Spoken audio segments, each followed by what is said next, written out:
Hello everybody, I am Fedora Gamer, and welcome to another episode of Kickin It. Today we are kicking it with War of Omens, which is a mixture of a deck builder tabletop game and a TCG. I'll explain that a little more when we get into the game, but this is currently on Kickstarter, seeking to get funded so they can finish off the game. And it's, let's see, 5 days left in their Kickstarter campaign, and they're about $5,000 short. I think they will probably make it because they've had a good push the last few days, and for good reason. This game is very, very interesting in my opinion. There are 3 factions you can choose from. I usually play Captain Lystrada here, which is a very green faction you can see from the card art down in the bottom that shows you the basic deck. There is this very disturbing looking lady, Liette, which is the very red faction. This is your purple, black, evil, dark faction. Now each one of these actually plays significantly different, and they all have a very cohesive aesthetic theme for a very good reason. One of the more interesting things about how they're developing this game is each of the factions has one dedicated, well, I don't know if it's one dedicated artist, but dedicated artist that only make art for that faction's cards. So the cards of that faction will always feel like they belong in that faction. The arts aren't ever going to clash. They're all done by the same artist. We'll go ahead and jump in with Captain Lystrada here. I like this faction the most because it makes good use of all 4 different resources, which makes it a very good faction for me to show you what's going on with this game. Let's go ahead and jump into a game here. I've only won enough games to still do the easiest level, the apprentice level here. There is multiplayer in this, even in this current early beta. Even though most of the time you won't get a multiplayer game because there isn't a whole lot of people in the beta right now. I don't know, maybe I just try at the wrong times of day, but there are ways to get into this beta. Like, I am giving away 4 beta keys to this game. All you have to do is leave a comment and be subscribed to my channel, and in 5 days when their Kickstarter ends, I will give away 4 of the beta keys to randomly selected people who left a comment and were subscribed to my channel. And do it. Leave a comment. Do it right now. I'll give you a second. No, I'm joking. Let's go ahead and start playing. Now, this is in very early development, and it very much lacks right now in a lot of visual and audio feedback of what's going on. So it definitely takes a little bit of learning to figure out what the heck is happening. But we just had our first hand, and it was just 4 gold. So we have our 4 coins here. Now, what I said about this game being a mixture of a deck builder tabletop game, which is a game that's not about going into pre-constructed decks. It's about going in and taking from a global pool of cards to construct the best deck on the fly, and then that deck needs to meet some kind of win condition to determine the winner. That's a little hard to explain, but Dominion's a good example of that kind of game. This game is a mixture of that and a traditional TCG. These cards over here in the bank are from our built deck, which I'm still just using the noob basic deck. I haven't built any custom decks just yet in this game. But you have to buy them from the bank to then shuffle them into your inventory deck, which is originally just 10 gold coin cards.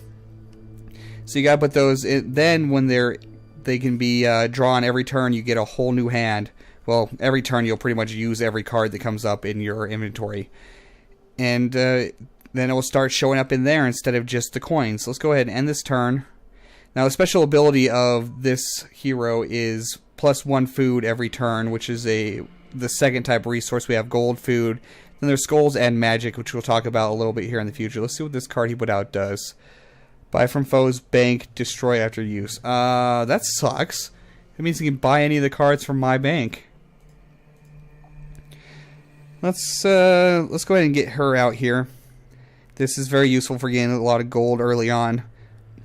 Now, when a card that has life goes out, it stays on the field until it's killed, and every turn its ability activates, which will give me 1 gold at the beginning of each one of my turns. Then you can use food. Food has several uses. You can use food to heal your hero, which you can actually heal above your starting life, or you can use food to activate cards that are on the field to make their ability activate more than once per turn. Like right now, I can literally just trade food for gold by activating her ability. Also, all of this class's cards are draw on use. So you have a lot. You end up with a lot of card draw, which it makes sense how that works, because when you get a bunch of things going through your inventory hand, then it's like diluting how much gold you're getting because it's replacing those gold cards. Well, that negates that by every one of these cards, when you play them, gives you another draw. So then you're drawing more cards to get that more gold. So your gold gain per turn isn't really going down.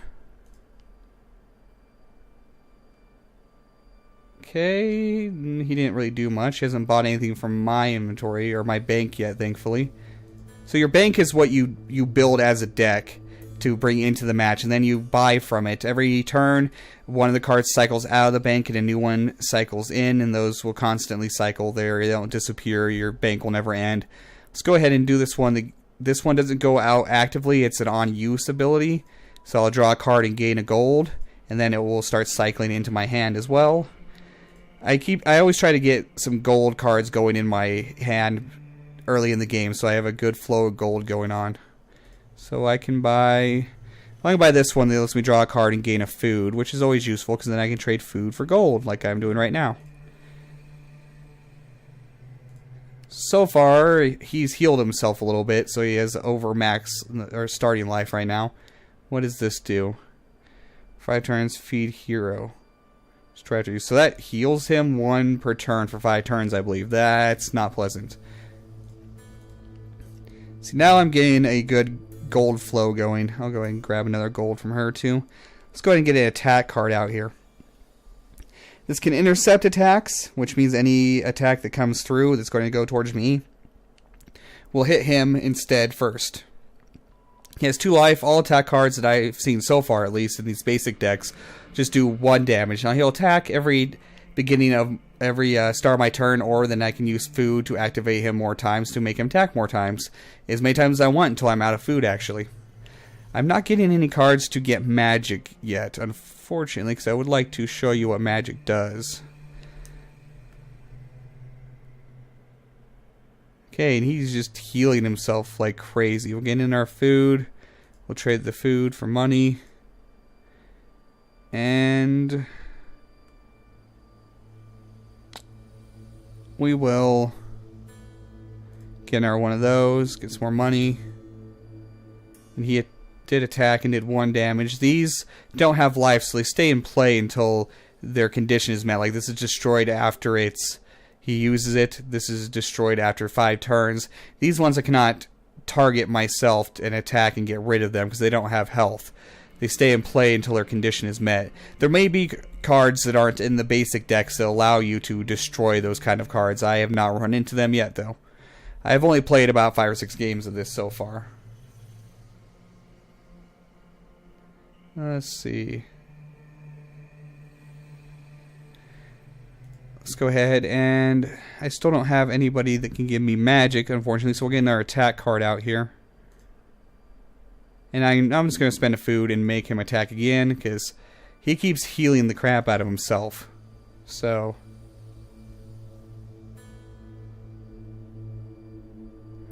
and I really like that card. It's 1 money and draw another card, so we'll get in our food here. Our card drawn. I'm just going to save my money for right now. I will grab a couple more gold. Well, we do have a courtesan now, so I'm going to grab this and show you what skulls are all about. Okay, the courtesan, every turn it's in play, will give me a skull. So we will see what that involves on the next turn. I still cannot get any magic. Okay, a skull is the 3rd resource. It allows you to do damage directly to anything. Any card that has health, but none of these have health, so I can't use the skulls against them. Or just directly towards the enemy. Bam, use 1 skull, do 1 damage.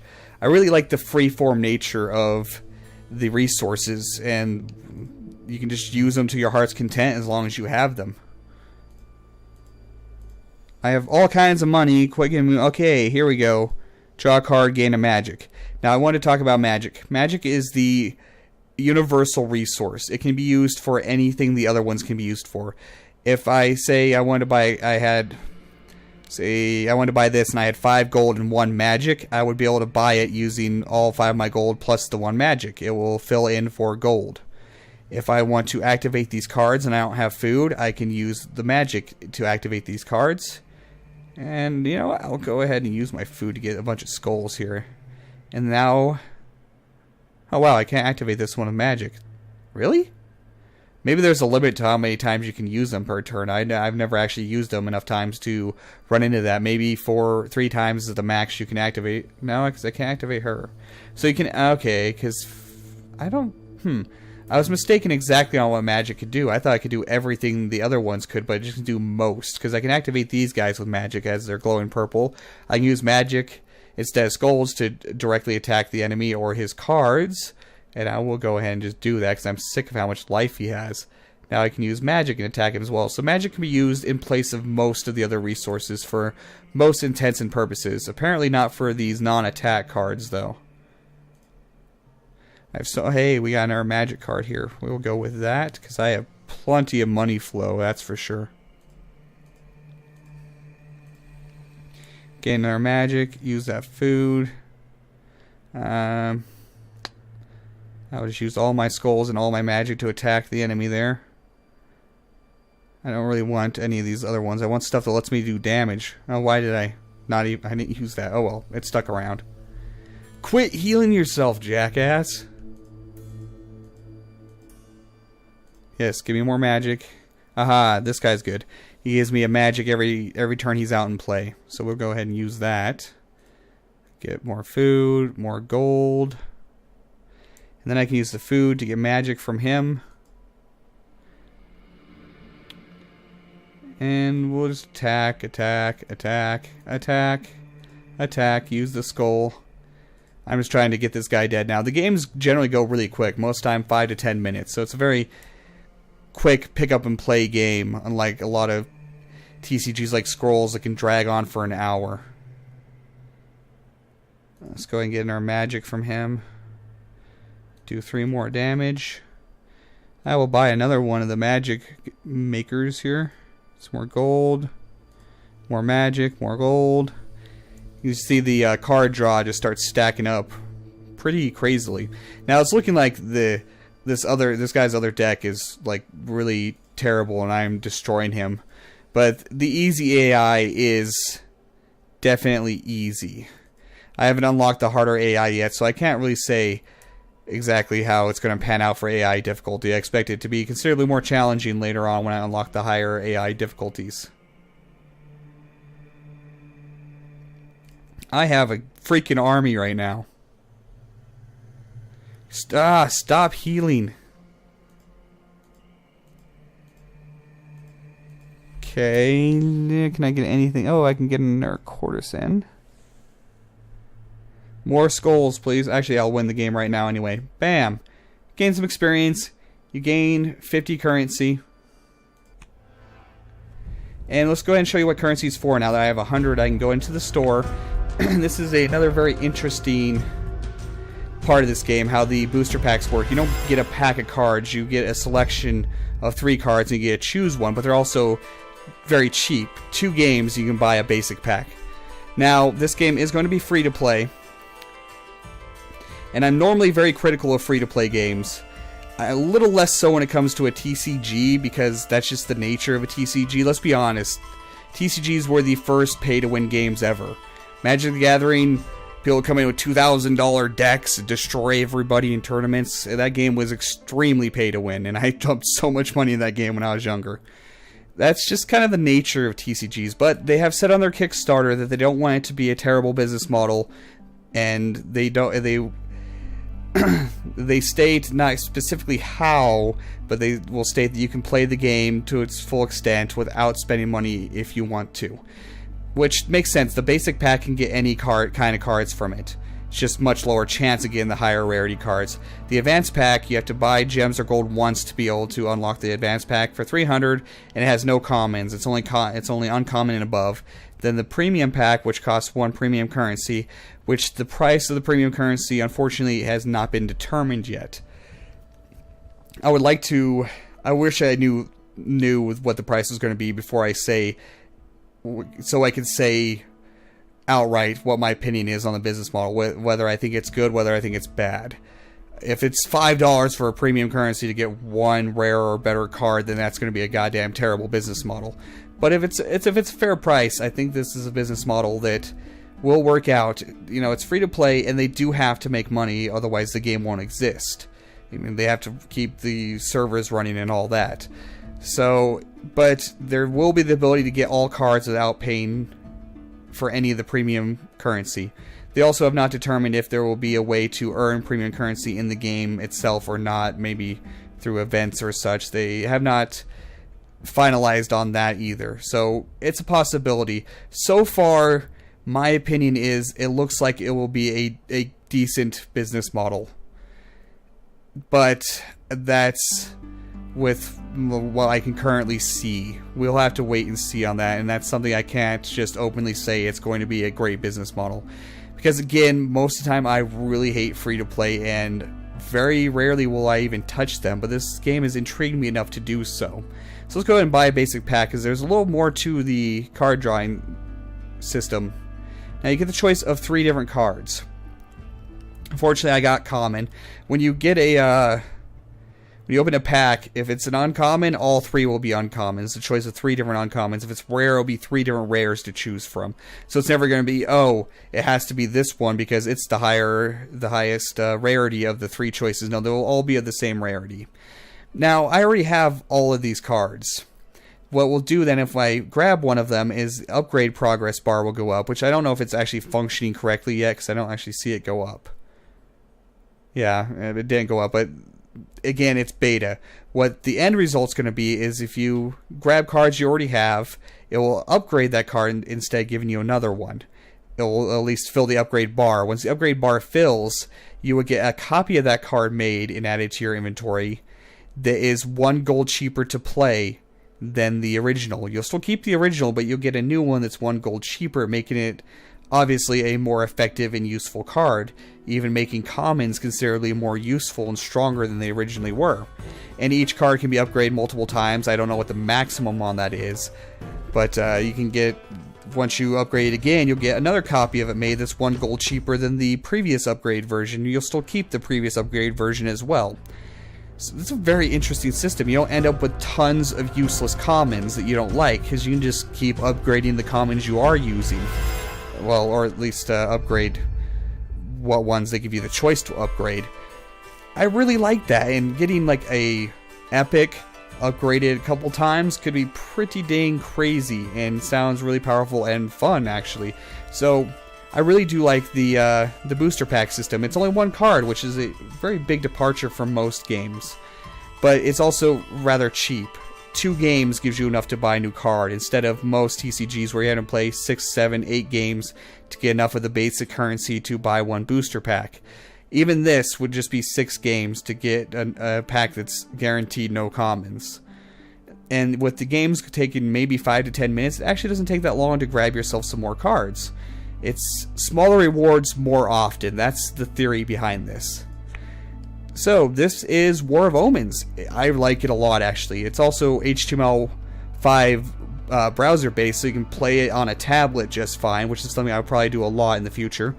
The different classes do play significantly different. This guy, most of his cards just are instant used and destroyed after use instead of going into his hand, but they're also considerably cheaper. But it's a lot about doing direct damage and also stealing from your opponent, because his ability allows a 20% chance to draw a card from your foe's deck, which most of the time ends up you're stealing one of their coin cards, so you're denying them a coin and getting yourself an extra one, which makes for very interesting gameplay. I've never actually played the red faction yet, so I'm not sure exactly how they pan out, but the different factions definitely favor different resources. Like the green faction uses all resources. This guy has no magic in any of the cards that I've seen in his basic deck. Mostly you'll do skulls and gold. You don't get food very often because most of his, I don't think he has any cards that can be activated while in play with food, because most of his or all of his cards aren't actually cards that have HP and attack. They are effect type cards. So the food, he has a few cards that give him food, but that's basically just for healing himself. So food is not actually a big factor for him. So it's a very interesting how dramatically different the different factions are and how they play. Well, I've been Fedora Gamer. If you like this video, please like, comment, and subscribe. And if you comment and are a subscriber, in 5 days you have the chance to win a beta key to this game. You can get right into it, right, and play me. Hit me up in multiplayer sometimes, because I'm usually trying to get a multiplayer game, even though there's not many players on the time of day I'm usually around. So comment. Come on. It's a free key, and it's a fun game. And check out the Kickstarter. The link will be in the description if you don't want to wait to win a game key in 5 days. If you donate $10 to the Kickstarter, you can get a beta key instantly by just commenting on the Kickstarter's comment page that you want your beta key, and they'll give it to you before the Kickstarter has even ended. So, I'll see you guys next time.